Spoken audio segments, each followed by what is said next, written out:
Three. Okay, hello, ladies and gentlemen, for another version of Ken Lowndes for U.S. Senate Show.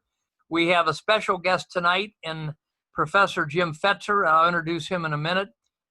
We have Dr. Q here again, who is author and ran for Congress himself a few years ago. And we have the candidate Ken Lowndes for U.S. Senate running against Mitch McConnell in the June 23rd, 2020 Republican primary in Kentucky. Ken, how are you doing tonight? I'm doing greater than the enemy would hope for. Oh, great, great. You're coming in loud and clear. The enemy might be a little bit disappointed, but I am still here. Great, great. And you're coming in loud and clear. Dr. Q, how are you doing tonight? I'm doing fantastic. Thank you for asking. Okay, and our special guest is Dr. Jim Fetzer, who's taught at many universities, including the University of Minnesota at Duluth. He's a Marine in his younger days. He's now in his 70s, but puts out a fantastic workload of unbelievable amount of work, and he is one of the best informed people that I know. And I think he's got a new, an old title. He's rejuvenating his radio show, and I think it's called The Conspiracy Guy. But correct me if I'm wrong, Jim. Dr. Jim Fetzer, how are you doing tonight? Oh, great, Jim. It's a pleasure to be with you, my friend. Yes, I have a new show called The Conspiracy Guy, and it's on Sundays at jimtheconspiracyguy.com from 8 to 10 Central, where I discuss the classics. I began with the coronavirus pandemic, then turned to the moon landing. This past Sunday, I was on the New Zealand Christchurch shooting, and I may turn to the rioting and looting that's so prevalent for next Sunday's show. Well, that's what we're going to talk about tonight, at least in large part. Now, there's a little bit of clicking when you move around. I don't know if that's the mic, but you're coming in loud and clear. You've written how many books, Jim, Dr. Fetzer?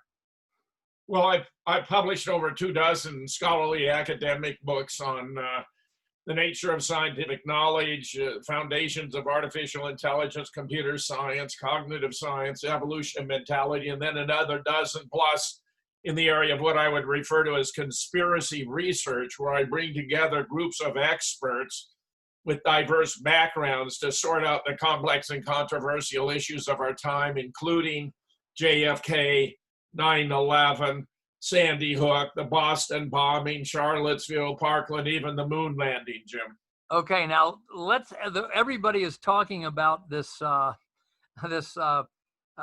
incident where Derek Chauvin, the policeman, we're told killed George. I always want to say Floyd. It's Floyd. It's George Floyd, and that was filmed with network quality filming.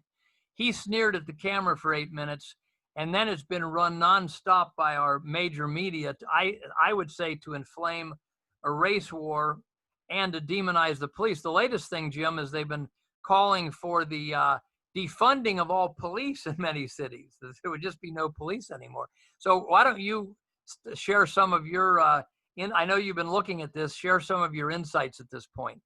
Yes. Well, I've been doing what are known as real deal reports every day for the last 70 days. We took our first day off Sunday with Dean Ryan in LA and Mike Baer in Seattle, where we've been assessing what has been going on here.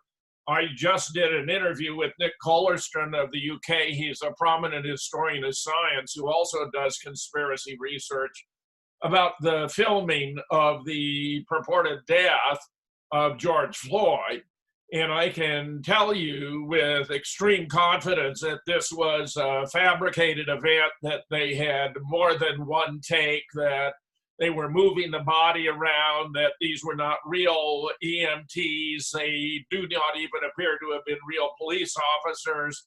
So this whole thing has been a gigantic scam on the American people, indeed even the world, and where all of the looting and burning and rioting really has been a manifestation of black privilege, not white. All the whites have got out of the way. All the police have stood down. Even the district attorneys are creating a revolving door. So any of these rioters, who were they white, would already have been arrested and indicted and in the lockup, are going scot-free.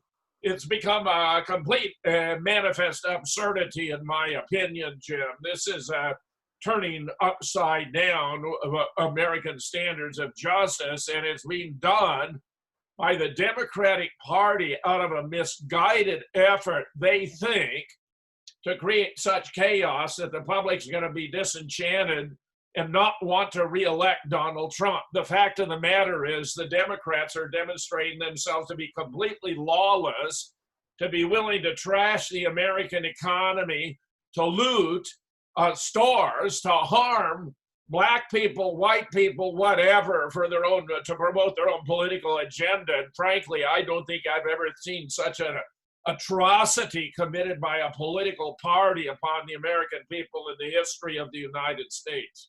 And you leaned towards the Democrats much of your life, did you not? That's true. For example, I voted for Bill Clinton twice. Yeah. I have tremendous misgivings about, for example, NAFTA, which turned out to gut our manufacturing industrial base, just as Ross Perot warned us. I voted for Barack Obama twice. Now, of course, I know that he and Hillary and John Brennan created ISIS in 2012 in order to put pressure on the Assad government and eventually to confront the Persian nation of Iran, and where Michael Flynn was sacked because he opposed the creation of ISIS. So Brennan suggested to Obama he be fired, which Obama obligingly did, and where it now appears that Barack Obama and the Democratic Party and George Soros, among others, are very much behind Black Lives Matter and Antifa. I can mention, this is hardly the first time, Jim, because George Soros also was behind the scenes in Charlottesville. He was trucking in Antifa and Black Lives Matters, and there are various similarities there as well, because the automobile accident where there were protesters were supposed to have been killed was all completely rigged. It was totally phony. They had two different cars, two Dodge Challengers, one with a racing stripe, one without, one with a sunroof, one without. They had two drivers. One was a 20-year-old with the heavy glasses, the diagnosed schizophrenic who would take the fall. The actual driver was a 32-year-old combat veteran who commands a battalion of reserves in Ohio. There were multiple takes, one where you have only one of the vehicles, one of the Challengers there, nothing around it. Another where it crashes in the back of two vans who'd been parked there for several minutes in advance with no drivers in the vehicle so they wouldn't suffer whiplash. It was all totally contrived. Then the New York Times put a photoshopped image on its cover and made out that these were supposed to be, notorious acts by people who were followers of Donald Trump in an effort to transform him from his America First policy of putting the interests of the American people ahead of those of foreign nations into an American nationalist, into a white nationalist, into a neo-Nazi. They're trying to parlay some of those same concerns here, but I think with less success, even if they're on a far larger and more dramatic scale. Right. Now let's, Ken, did you have any comments at this juncture? It's not the media, controlled by the CIA, is seeking to promote lawlessness and rioting, just as they did promote the reemergence of Woodstock up in New York, to say New York. This is like Woodstock for everybody that missed it, and they don't want to miss a second opportunity to be praised by the media for their absolute lawlessness. Mm-hmm. Q? Well, as a person who attended that rally in Charlottesville, I can vouch for what Dr. Fetzer says. I noticed that. I was there. Yeah. I was right there. And I'm glad that someone finally vouched for what I saw over there. Yeah. The whole thing was a setup. The whole thing was fictitious. Everything was crisis acting. And they have been doing this over and over and over. And people fall for this every time. Yeah. Yes. Jim, Dr. Fetzer, let's talk a little bit about this current crisis we're in.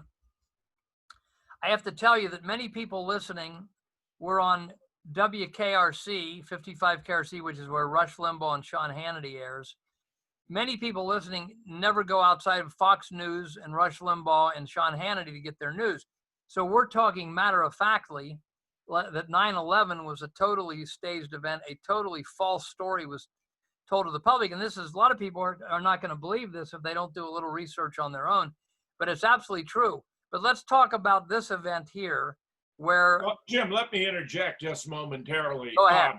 Go ahead. I not only bring together groups of experts to dissect these cases, but we do collaborative research, and I publish the books, the results of our studies, so that I have a book on Charlottesville.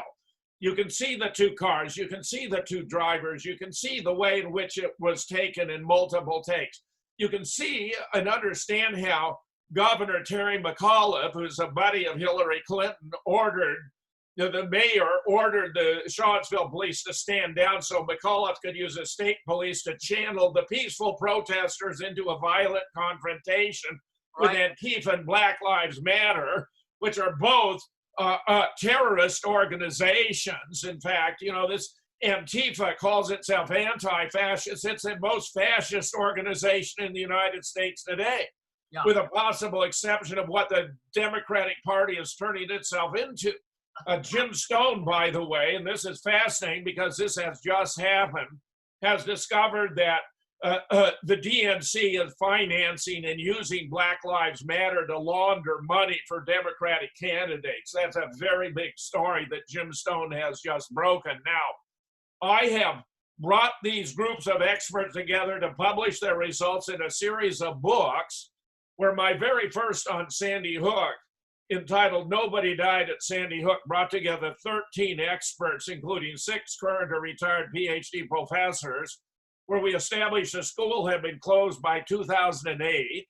It was loaded with asbestos and other biohazards, damaged by a hurricane. There were no students there. It was a 2-day FEMA exercise, technically a mass casualty exercise involving children.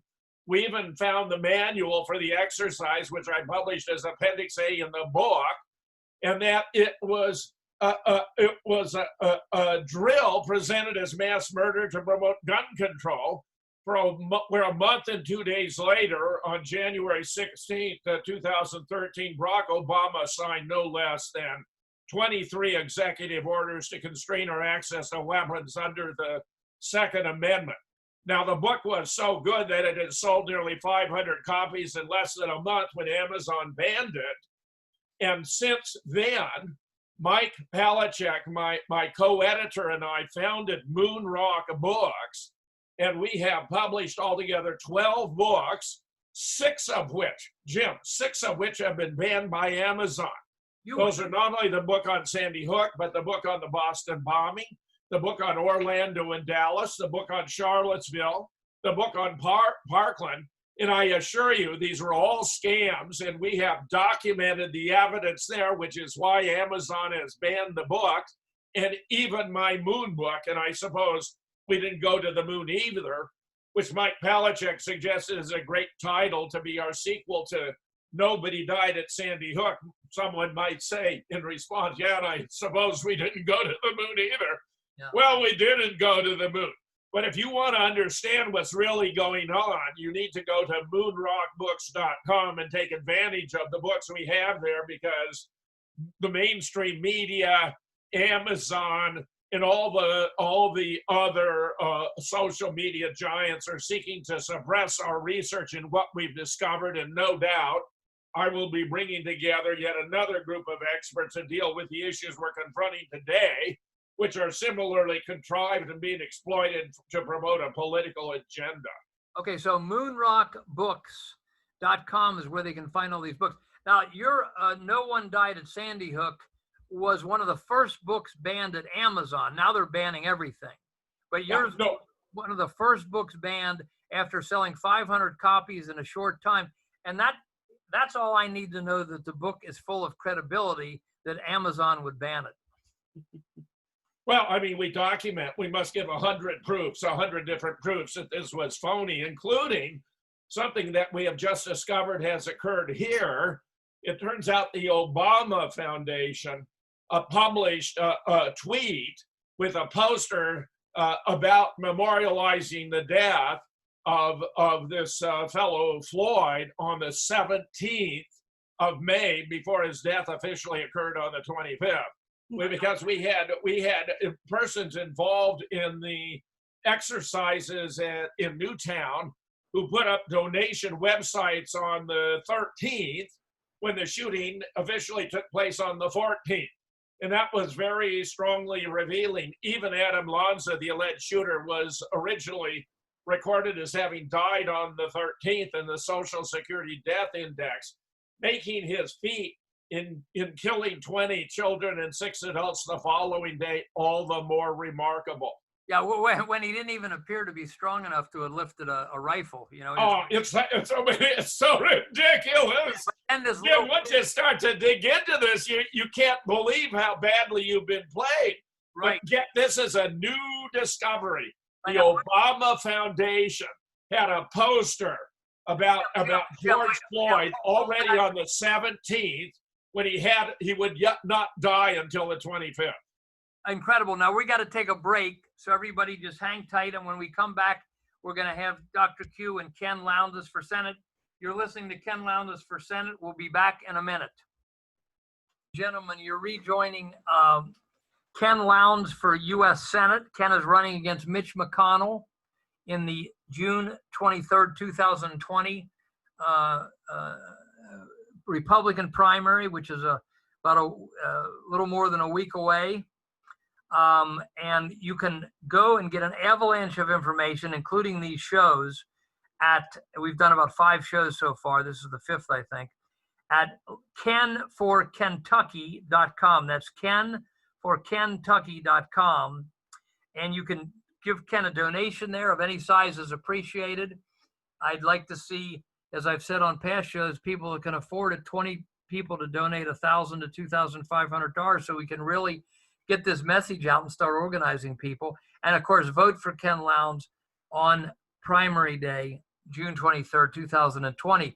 So we're here with Dr. Q, who's an author and who has run for Congress himself in years past here in Greater Cincinnati.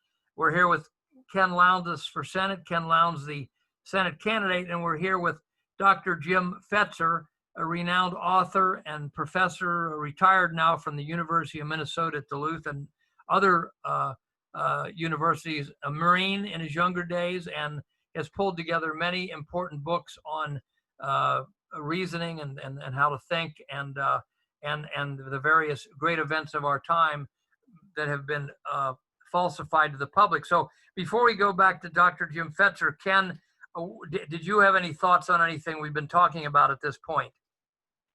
Well, yes.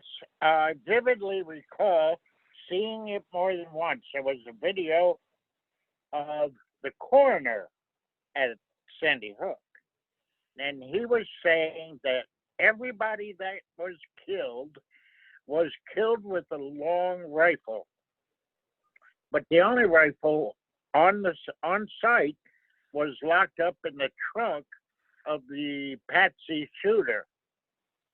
So how was everybody killed with a gun locked up in a trunk? Good point. Good point. Okay, Dr. Q, did you want to say anything before we go back to Dr. Fetzer? No, I just wanted to say, obviously, in every single of these artificial events, stage events, false flag events, you could see the same actors, same crisis actors, and especially this one, the George Floyd one, you could see actually George Floyd himself in his own funeral. And I don't want to talk about it because I know that Dr. Fitzer's got lots of information on that, but this is just recently being circulated online, and everybody who can think for himself or herself can actually recognize that face. Okay, now, Jim, let me pick right up, Jim. I mean, he's absolutely right. I've heard the same report that George Floyd attended his own funeral. We had that at Sandy Hook. Tommy Mattioli, who was one of the kids, attended his own funeral. We also have reports that the officer who was kneeling on his neck played a similar role at the Boston bombing, and even as one of the state troopers in Connecticut.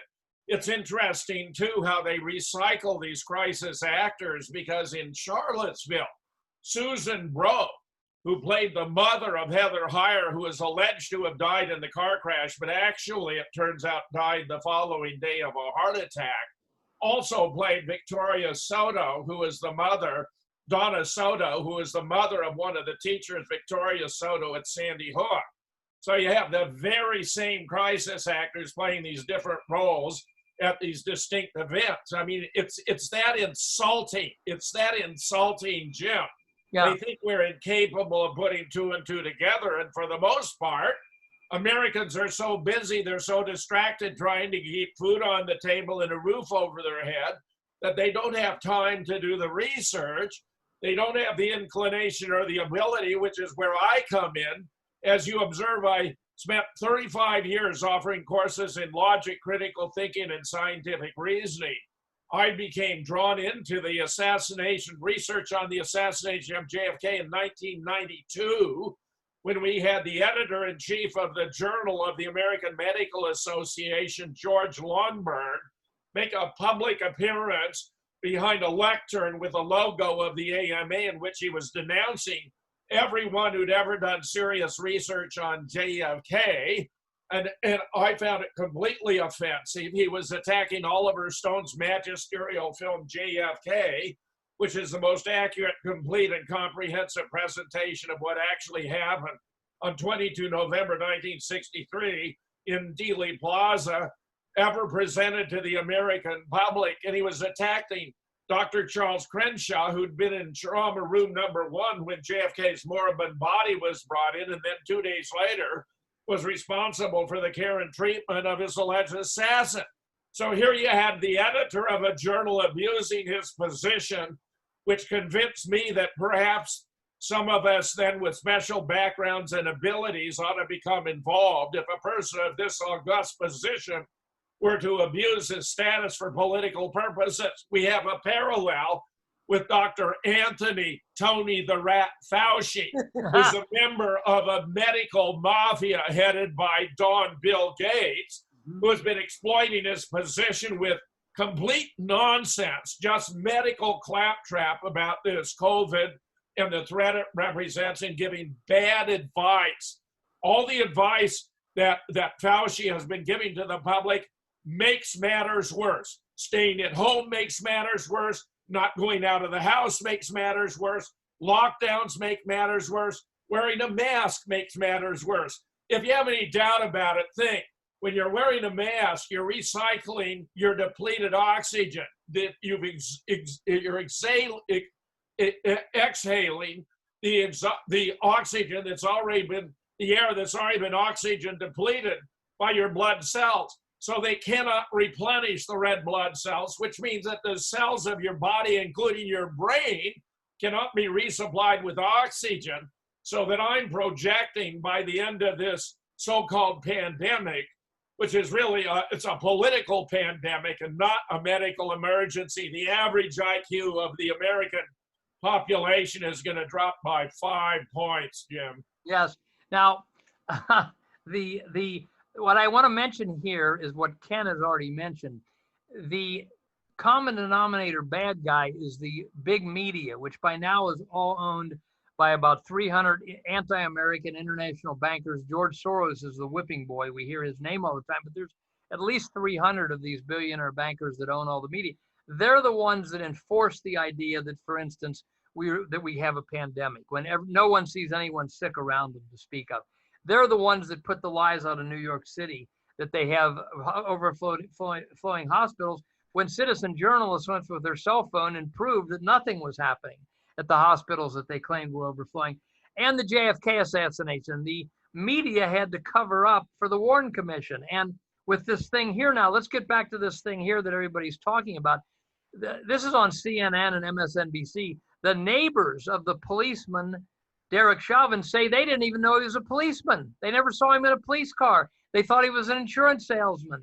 That's because he wasn't a policeman. He was a crisis actor. Yeah, now this was just a cover, and when you're in real estate, you see that perfect, because you can be gone at all odd hours, disappear, and no one pays any attention.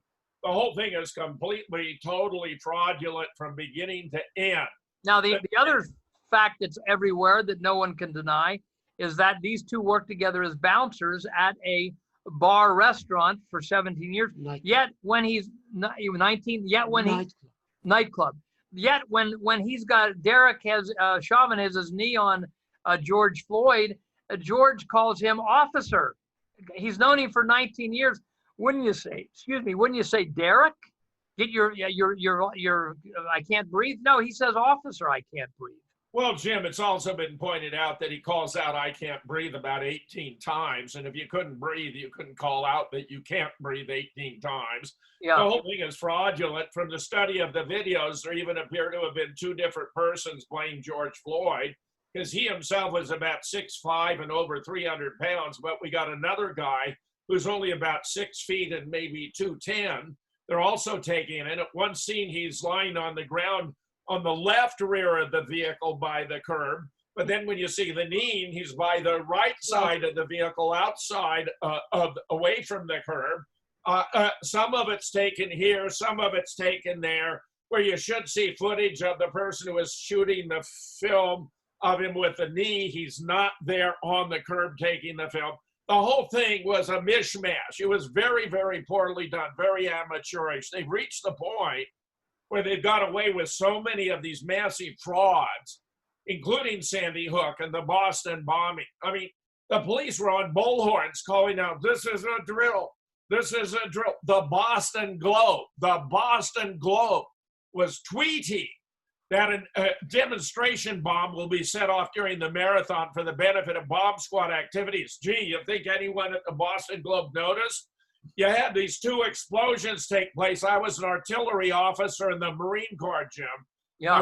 I was a captain when I resigned my commission, entered graduate school, and earned a PhD in the history and the philosophy of science. But at San Diego, as a first lieutenant, I had 15 DIs and 300 recruits under my command.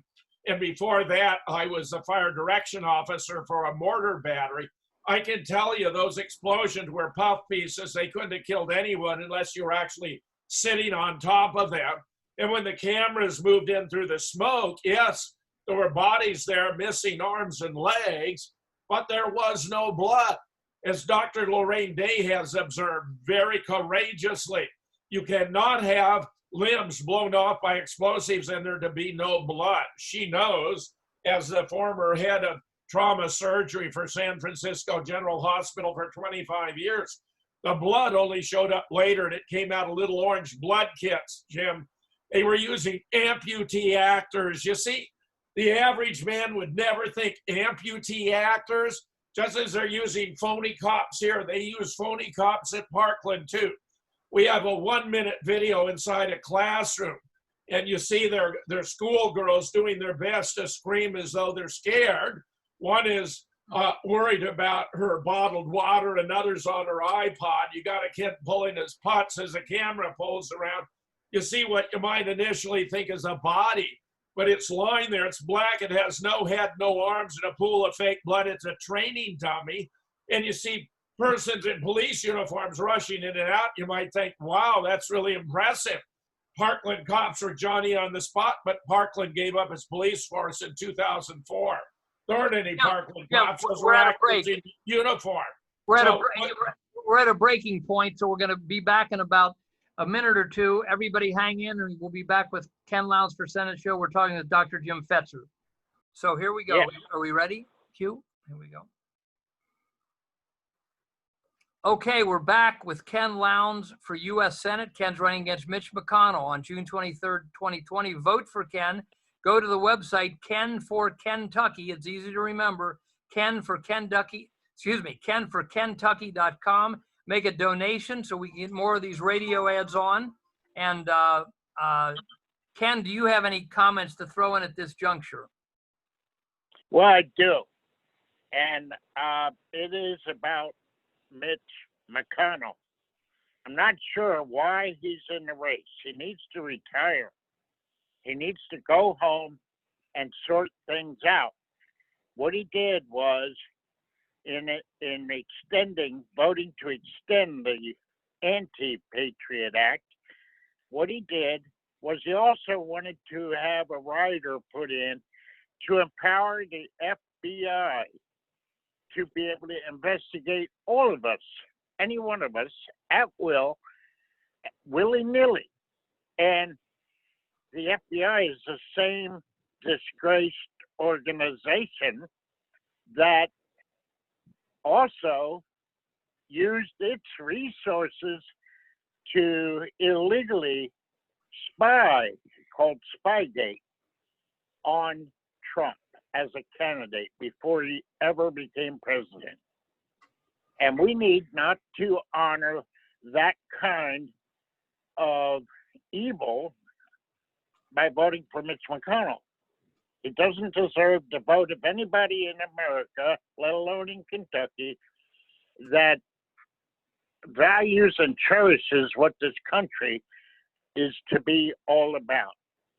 And that was his choice and his decision. Now we all get to be violated by the FBI and not just candidate Trump. And in the book Secret Empires by Peter Schweitzer, didn't Mitch McConnell end up doing the same thing that Joe Biden did, namely enrich his family due to his foreign connections? Absolutely. That's another reason why he needs to retire.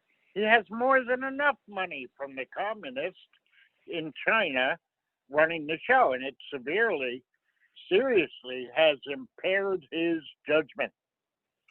And now you noticed that President Trump chided him publicly. Well, our McConnell guy failed to initiate or to launch or any investigations into all the bad actors that we know as being involved in the Russian collusion hoax. Right, It's right. not a thing. Well, now, why would he do a thing? Right. Okay. Considering the source of his money, he's got millions of dollars from the communist Chinese. Right. He doesn't need to be destroying the republic by being in the office. Right. Now, Dr. Q, you go ahead. Yes, thank you, Jim. Well, I just wanted to say, if you want to, the best way to predict the future is to invent it. And, that's what they do. And, we talk about predictive programming, we talk about subliminal messages in previous shows. But I just wanted to say, in order to predict, a game score, the best way to basically get the result that you want is to buy both sides of the team. Yeah. So this is what they're doing. And, besides what happens, they create this, artificial problems. Then they seek the people overreaction. And finally, they give you their own version of solution. Yeah. Which usually is a much greater problem. Now, Yes. Dr. Jim Fetzer, we're talking with Dr. Jim Fetzer. His many scholarly books with a lot of scholars in each in many of the books that are investigating particular subjects is at moonrockbooks.com, moonrockbooks.com. Now, Dr. Fetzer, we were talking at the break. While some of my friends I respect say it can be done, I thought the filming of Derek Chauvin, the policeman in the police uniform, kneeling on the neck of George Floyd was network quality camera work. It didn't look like a guy with a cell phone whose hands were shaking. It looked like it was, as my one friend in Texas said, who does camera work, it looks like a camera on a tripod. It's so steady. Of course, all of us are about 65 years old that are talking, and some people are saying, well, 14-year-olds can hold their hand that steady, which I kind of question. But Jim, why don't you comment on that? Oh, yeah, Jim, I think that's very perceptive. Yes, I hadn't thought about it until you bring it up now, but you're absolutely right. He remains focused on the officer with his knee for all this length of time. There's no motion, no hesitation, none of the normal, just tremors that you would expect. And what's fascinating about that, when you mention a tripod, we all know of the world famous home movie known as Zapruder film, allegedly taken by the dressmaker Abraham Zapruder, standing on a low colonnade there in the pergola area, where I have stood on that low colonnade myself. It's the film. And what's fascinating, there are lots of jiggles in the film, but John P. Costello, who's one of the experts I brought together, created a stabilized version. And Jim, what you discover is that the bottom part of the vehicle just disappears because Elm Street has 11-degree incline. It appears that footage, and they use several original sources in composing this and manufacturing the version we have today, was taken on a tripod. And because it was not held by hand, it didn't follow the limousine, which virtually disappears because of the 11 degree. So they had to add jiggles. They had to add jiggles to obfuscate what was going on there. When you stabilize it, it's just the opposite of what we had in Minnesota. And, and I want to say for younger listeners, maybe, that the Zapruder film is what was the film we saw of JFK getting assassinated and getting his head blown up. What we were told, yeah. Yeah. What we were told was supposed to be the closest thing to absolute truth, except it was manufactured. It was actually produced in a laboratory. The CIA has a secret photo and film lab called Hawkeye Works, adjacent to Kodak headquarters in Rochester, New York, where they revised the film. They took out about 100 frames turning from Houston on to Elm. So you have this big jump. Even though Zapruder said he began filming continuously from the limo first came into view until it disappeared into the triple underpass. And then it turns out, and this is based on brilliant research by Larry Rivera, based on the Fred Newcomb interviews with the 4 motorcycle escort officers he did in 1972. Larry painstakingly transcribed the officers' testimony and report at the time, and they all confirmed a limo stop during which a lot of activity took place. Officer Bobby Baker on the left rear actually parked his bike, got off his bike, ran between the 2 limousines, which would have been impossible had they been in motion. Officer Douglas Jackson on the right actually motored up on the grassy knoll until his bike fell over and he continued on foot. 5 agents got out of the Queen Mary, the Secret Service Cadillac, surrounded the presidential limousine. One of them took a piece of skull from a little boy, threw it in the back seat. I used to think the limo stop was very brief, maybe 6 or 8 seconds, but I'm unable to reconcile all that activity with less than 20 seconds. And since the camera was running at approximately 20 frames per second, we're talking about another 400 frames. What this means, Jim, is there's more frames missing from the original than we have that remain in the extant 487 frames of the presently available film. Wow. So again, this is a ton of information, but if you want to study it calmly and in depth, you go to moonrockbooks.com, which is Dr. Jim Fetzer's his bookstore, you might say, online bookstore.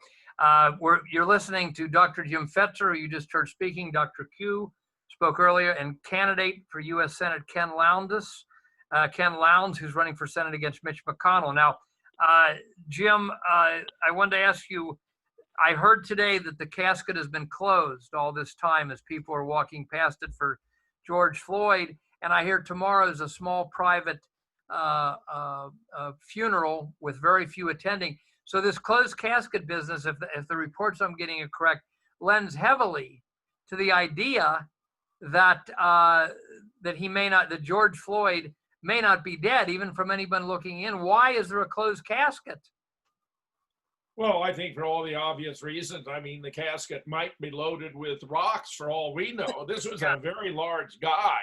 The original casket I saw appeared to me to be too small for a man of his dimension, 6'5", 300 pounds, unless they broke his shoulders or cut off his legs. I mean, you'd have to do extraordinary things with the original casket. Now, today, I saw a very elaborate, appeared to be gold-colored casket that appeared to be considerably larger, that was transported in a hearse until it was transferred to a carriage that was drawn by horses. And that appeared to be a much larger casket, Jim. Now, I'm not in the position to verify that it was all closed casket, but if it was all closed casket, that does indeed tend to substantiate that this was not, in fact, George Floyd. And where I have heard the very same report, we heard from Dr. Q that George Floyd actually had attended his own funeral. The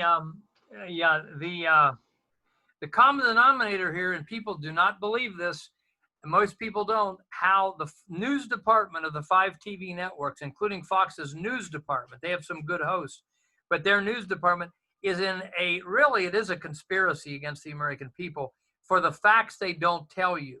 And that is why people say, well, how can all this be and we're not getting it reported? Because the networks only put on people like so-called Reverend Al Sharpton, and people like that, Black Lives Matter people who want violence. They're not putting on the responsible black leaders who are calling defunding the police department insanity and things like that. They're putting on these others. Now, believe it or not, time is flying. We're at the end of the 3rd block. So let me just say again, we're with the Ken Lowndes for U.S. Senate show. Ken is running against Mitch McConnell on June 23rd, 2020, about a little more than a week from now. His website is Ken for Kentucky. That's kenforkentucky.com. Vote for Ken on the 23rd in the Kentucky primary. And also, certainly send him a donation of any size so that we can get more of these ads on and start organizing people. We will be back in a minute. Start again then. This is our 4th block, isn't it? We've done 3 blocks. So, okay, ladies and gentlemen, we're back. We're back with Ken Lowndes for U.S. Senate, kenforkentucky.com. We're talking to Dr. Q Marchianis, who's run for Congress in the past in the greater Cincinnati area, who's an author and who's a filmmaker. And we're talking with Dr. Jim Fetzer, Dr. Jim Fetzer of moonrockbooks.com, a former professor at a number of universities, a retired professor at University of Minnesota at Duluth, Marine in his younger days, and author and puts out a tremendously prolific amount of work. But Ken Lowndes for U.S. Senate, what thoughts do you have at this point? Well, I noticed how you kind of had to break the ice about how a lot of people may never have heard what they just heard, and that they may have trouble in believing it, whether or not it's true. But I would like to say this, quoting Jesus Christ, "Ye shall know the truth, and the truth shall set you free." Now that implies that lies have to be used to enslave you. It's a choice. We just present the evidence and pray that you'll accept the reality of the things we're saying, including doing your own research. Don't take us at our word, and don't take the mass media at their word. Right. Okay, Dr. Q. Yes, I just wanted to add to what I was saying about predictive programming, that all of these events being predicted by, the media, are corrupt and deceitful media in the past. From Boston Marathon, that was actually mentioned in one of the episodes of Family Guy. I know it's in advance. In advance, and even there is a image that going on getting circulated by people that Simpson actually predicted that. And I've seen the pictures. It's very legit, but now they're so nervous. They're saying, no, this is fake. This is that, because so many of these things being predicted in their programs, in their so-called entertainment, which is not. You and I know it's there to misinform and disinform people. Right. And Jim, Dr. Q knocked my socks off last week by citing two books, one in 1981, I think, and one in 2012, both fictional books, both of which predicted there would be a big pandemic worldwide in 2020. So there's a lot of this predictive things going on in the media and in movies, or the revelation of the method, as Michael A. Hoffman of revisionisthistory.org calls it. So Jim, any other comments you have on either the COVID initiative to shut down society, or on the George Floyd, what's being presented as a George Floyd killing that has the entire nation in an uproar, and the left is now daring to call for the defunding of the police departments, which is hilarious. But go ahead, Dr. Jim Fetzer. Well, it's absurd, because police are like the most respected institution we have in the United States, the Congress being the least. And the idea of calling for the defunding, I mean, look, even Wolf Blitzer put on the spot the head of the Minnesota council that wants to disband the police. Who are you going to call when there's a burglar breaking into your house? Who's going to respond to a robbery, a rape, or a murder? She could not answer the question. I think if the Democrats wanted to create a recipe to guarantee that they would lose the confidence of the entire country, they could not have done better than this. I would also add, by the way, regarding the mainstream media, the CIA began infiltrating the media back in the 1950s, Operation Mockingbird, yes, such that by 1975, William Colby, then its director, testified to Congress that the agency owned everyone of any significance in the media at that point in time. He was closely followed 2 years later by Carl Bernstein, an article in Rolling Stone, 1977, the CIA and the media, in which high officials of the agency were boasting that their greatest successes had been with Time Life, the New York Times, and CBS. And everyone from that era would know, if you had control of Time Life, the New York Times, and CBS in that era, you had a lock on the news dissemination throughout the United States, if not the world. Now, more recently, because the CIA has acted in such close proximity with the Mossad, we actually have a massive infiltration of the media, where I have a panel of 100 executives with CNN, every one of whom is a dual U.S.-Israeli citizen. I have another panel of 100 executives from NBC, every one of whom is a dual U.S.-Israeli citizen. I have another panel of 100 executives from the New York Times, every one of whom is a dual U.S.-Israeli citizen. I hate to say, but there appears to be a strong Israeli influence in this operation to take down the United States. Many Americans never heard Ariel Sharon boast after 9/11, don't worry, that we own America and the Americans know it. Or even more stunning, what Bibi Netanyahu said, translated out of Hebrew, that we are going to suck America dry and then tear it to parts, because that's what we do with countries that we hate. I am very disturbed that we have a policy that is so beneficial to Israel, which is not our friend. Well, Americans forget that the Israelis attacked the USS Liberty in 1967. Apparently, Lyndon Johnson was involved in an effort to make it look as though it had been the work of the Egyptians to draw us into the war against Egypt. But Moshe Dayan was such a brilliant general that he cleaned things up in 6 days, and they didn't need American assistance.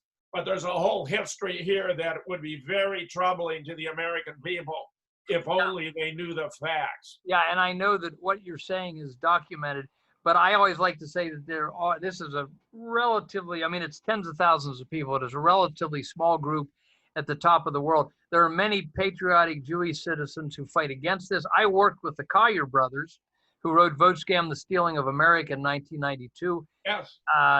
My dad is chapter 12 in that book, in the Cincinnati story. And I agree, Jim. Yeah, and I know you do. I know you do. I just wanted to make that point. Some of my closest friends have been Jewish. Right. I never even noticed, you know. Right. Michael Borkman, when I was undergraduate at Princeton, we were roommates. He was Jewish. Lauren Lumansky was the head of the Department of Philosophy at Duluth when they hired me as a full professor with tenure.